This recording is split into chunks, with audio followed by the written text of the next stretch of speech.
Hello, my name is Barbara Lewis with Singing After 40. Welcome. I hope you're having a good day and a good singing day. And keep in mind, no matter your age, 40, 50, 60, 70, 80, 90, in your hundreds, you deserve to sing. Singing is great for your health, great for your spirit, great for your well-being entirely. So here we go.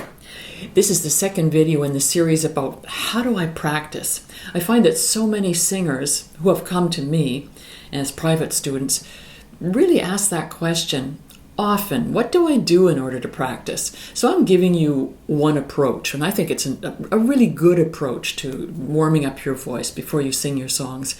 In the first video, I took you through this exercise, these 3 exercises that do a very specific thing for you.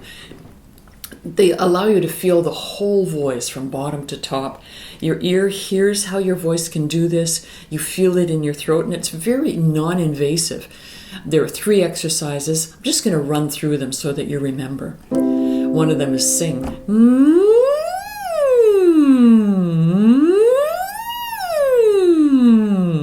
In this way, you feel all those notes in your voice, and there's many of them in most voices, many more than you think. That's one of them. Not everybody can do that. So then I suggest that you do v. V most people can do. So it's just like this. V. V. So again, it's just putting the emphasis at the lips rather than at the vocal bands. V. If you're able to do bubble lips, that's another famous exercise that takes you through your whole range.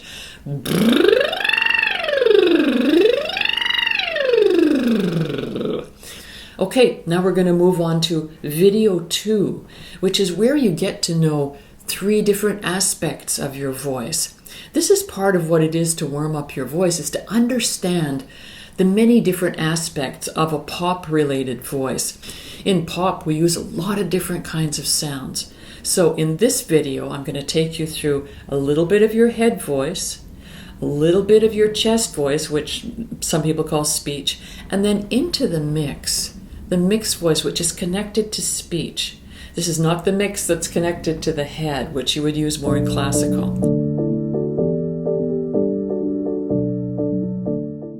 Now I'm going to take you through these 3 aspects of your voice in a fairly quick way, just so that you get a feel for how you might practice.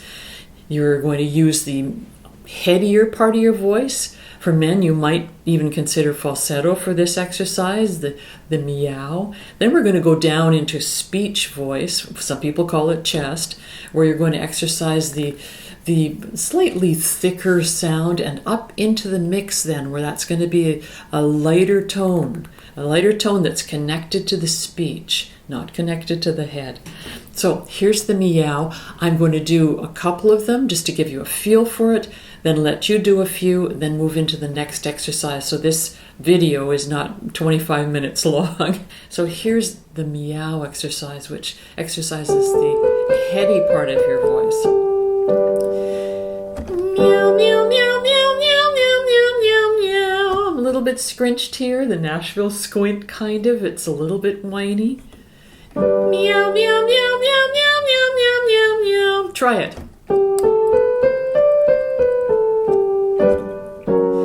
Meow, meow, meow, meow, meow, meow, meow, meow, meow. Do you feel that scrunch kind of? Meow, meow, meow, meow, meow, meow, meow, meow, meow.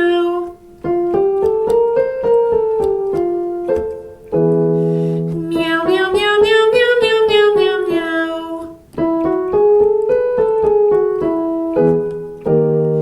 Meow, meow, meow, meow, meow, meow, meow, meow, meow. Okay, the idea is that you're using the headier range, but it's not a big classical heady range. It's contained, it's slender, and it's made slender by the whine, by a little bit of tilt, with a little bit of cry, also by feeling that you're a little bit held in here. Some people call that the Nashville squint, but it's a feeling of it being a little bit nasal, not too much, just so that the sound is not a great big nut of tone, it's more narrow tone. That's what you're going to use in the upper range, the headier range of a pop song or folk or even rock. Now I'm going to take you down into speech. This is going quickly because I just want to give you a sense, a flavor of the things you can do to warm up your voice. So down here, I'm going from B, A to G. I use yeah, again, so that I'm not using a great big sound. I'm keeping it fairly slim, but it is in the speechy part of the voice. It's your chest voice. Yeah, yeah, yeah. Yeah, yeah, yeah. Yeah, yeah, yeah. So I'm not doing a great big sound. Try it with me. Yeah, yeah, yeah. Yeah, yeah, yeah. Yeah, yeah, yeah. Yeah, yeah, yeah. Yeah, yeah, yeah. Yeah, yeah, yeah. Yeah, yeah, yeah. One more. Yeah, yeah, yeah. That's the area that I would call for myself the speech part of your voice. Now, you know, men, that you're singing an octave lower than me. For women, that started at a G, and I went up to about an E. Now, just above that, you're going to start feeling like you're going into a mix. I use the same feeling. I use a yeah, but now you're thinking about it being slightly different as you go higher. This is E, D, C. Here's the mix. Yeah, yeah, yeah. I'm whining a little more. I've still got this squint. Yeah, yeah, yeah. Yeah, yeah, yeah. Yeah, yeah, yeah. As I come up into the mix, I feel like I've got more support in the back of my neck, more support in my shoulders, in my back. I keep that kind of small tone working. This mix is really crucial because a lot of singers feel that they have to suddenly switch into head voice when they get up to the F sharp, G sharp area, and this helps you to maintain one registration that's very easy to sing in. So I'm coming now from the F to the D flat.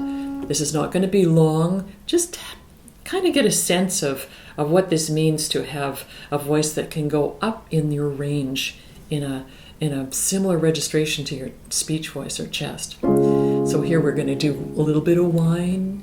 It's not a big sound. Yeah, yeah, yeah. Yeah, yeah, yeah. Yeah, yeah, yeah. Yeah, yeah, yeah. So you get a sense of how that sound is. It's not huge. Try it. Yeah, yeah, yeah. Yeah, yeah, yeah. Yeah, yeah, yeah. Yeah, yeah, yeah. And you can continue that up to around the B flat, B, C area, depending upon your voice. For me, my voice wants to start to shift into a bigger sound around a B flat, B. I'm working on bringing my mix higher because I'd like to have that option. So I've got head voice, chest voice or speech, and then a lovely mix that allows you to stay in one registration. So that's what this was about. This part of your practice is to see the different aspects of your voice that you can use in non-classical music. The next video, I'll talk to you about more unique things to voices, rapid notes, a little bit about volume, a little bit about using the yodel and things that we do that are kind of signature things or that allow us to sound a bit different from other people.